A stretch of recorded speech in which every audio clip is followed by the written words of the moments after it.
L'arme dissuasive de l'État sur les traces des enrichisseurs illicites, ça s'appelle l'OCLEI, l'Office central de lutte contre l'enrichissement illicite, qui fournit ses tout premiers rapports après 1 année et demie d'enquête. Ces documents sont remis ici à celui qui avait commis ses spécialistes à cette tâche, le président de la République Ibrahim Boubacar Keïta. Le premier rapport est celui d'activité de l'OCLEI se résumant à la prévention, la sensibilisation et la lutte contre l'enrichissement illicite. Le deuxième rapport est une étude étiologique qui a permis d'identifier les principales causes du phénomène dans l'administration publique.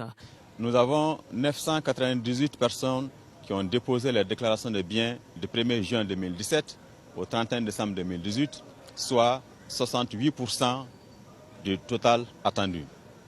Nous avons un ministère qui est à plus de 87% de ces assujettis qui ont déclaré. C'est notamment le ministère de l'administration territoriale. Nous avons des institutions comme la présidence de la République qui est quasiment à 100% de déclarations par rapport aux assujettis de son ressort. Par rapport à l'étude, il est ressorti que les faiblesses légales sont les occasions de contournement de la légalité par les agents publics pour assouvir leurs desseins personnels. Une prouesse, mais la dynamique doit être maintenue. Propos du président de la République. Ibrahim Boubacar Keïta rappelle qu'il est et reste garant de l'honneur et de la responsabilité de chaque citoyen. Les missions de l'OCLEI sont donc nécessaires pour le Mali. Le Mali a besoin de chaque centime qui peut être dépensé pour le confort du peuple, de l'enseignant, de l'infirmier, de nos soldats en ces temps où une guerre injuste, coûteuse et cruelle nous est imposée. Je l'ai rappelé maintes fois et réaffirmé chaque fois que de besoin.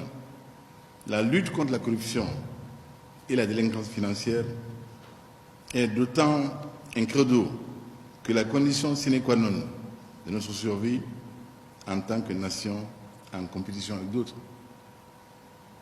Nous sommes par conséquent tenus de privilégier l'efficience, l'efficacité et la performance. D'où la nécessité de mener une lutte opiniâtre et de tous les instants pour préserver les deniers publics du Mali et de travailler à l'impunité zéro. Je voudrais ici rappeler à tous et à chacun que nul, je dis bien nul, n'est et ne sera et ne saurait être au-dessus de la loi. Assurance donnée donc aux responsables de l'OCLEI quant à l'accompagnement des plus hautes autorités du Mali et à l'examen minutieux des recommandations pour leur suivi. La justice est libre. Le juge est libre. Je ne suis pas le président qui interfère dans le dossier judiciaire. Je sais que l'OCLEI a besoin de plus de temps pour se construire, à s'insérer dans l'environnement institutionnel national, afin de produire de façon efficace tous les effets attendus de sa création. Je vous y accompagnerai. Inch'Allah. Et le gouvernement fera tout pour examiner vos requêtes. N'en doutez pas. Ce qui sous-attend que l'OCLEI poursuivra sa mission de prévention avec les citoyens et l'appui aux structures publiques. L'heure n'est pas encore aux dénonciations, mais des cas sont déjà recensés et l'Office va travailler dans ce cadre avec la Cour suprême.